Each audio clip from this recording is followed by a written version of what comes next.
Hi everybody and welcome to the basement of the famous Custom House in Dublin. Building built in the 18th century that's been in use ever since then.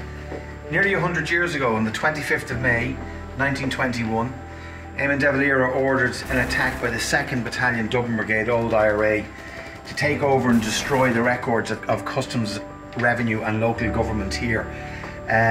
It was a really seminal moment in the fight for independence and one of the major confrontations or battles actually during the whole War of Independence. 5 volunteers died that day and they're commemorated outside with the statue of Queen Maeve along with 4 civilians. But the attack itself was militarily successful in the sense that it achieved its aims of destroying the records of local government and indeed of customs and excise here in the country.